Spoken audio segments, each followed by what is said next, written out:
রাশিয়ার ভয়ঙ্কর বিমান হামলা থেকে ইউক্রেনকে সহায়তা করতে মিরাজ 2005 মডেলের যুদ্ধ বিমান সরবরাহের প্রতিশ্রুতি দিয়েছে ফ্রান্স। বৃহস্পতিবার এক টেলিভিশন সাক্ষাৎকারে ইউক্রেনকে ওই যুদ্ধ বিমান সরবরাহের প্রতিশ্রুতির কথা জানান প্রেসিডেন্ট ইমানুয়েল ম্যাক্রো। রুশ হামলা থেকে নিজেদের রক্ষা ও প্রতিরোধের ধার বাড়াতে 2 বছর ধরেই পশ্চিমা বিশ্বের কাছে অস্ত্র সহায়তা চেয়ে আসছিলেন ইউক্রেন প্রেসিডেন্ট ভলোদিমির জেলেনস্কি। যুক্তরাষ্ট্র এবং ইউরোপের কিছু কিছু দেশ থেকে কিছু অস্ত্র সংগ্রহ করতে সমর্থ হয়েছিলেন তিনি। সেই ধারাবাহিকতায় এবার ফ্রান্সের কাছ থেকে সুখবর পেলেন জেলেনস্কি।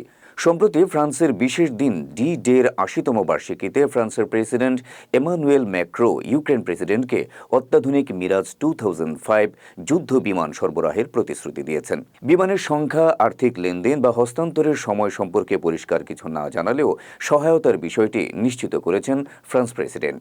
এদিকে ফ্রান্সের কাছ থেকে অত্যাধুনিক যুদ্ধ বিমান পাওয়ার আশ্বাস পেয়ে কৃতজ্ঞতা প্রকাশ করেছেন ইউক্রেন প্রেসিডেন্ট ভলোদিমির জেলেনস্কি। রাশিয়ার অন্যায় আগ্রাসনের বিরুদ্ধে রুখে দাঁড়াতে পশ্চিমাদের কাছ থেকে আরও অস্ত্র ও সামরিক সরঞ্জাম পাওয়ার প্রত্যাশার কথাও জানান তিনি।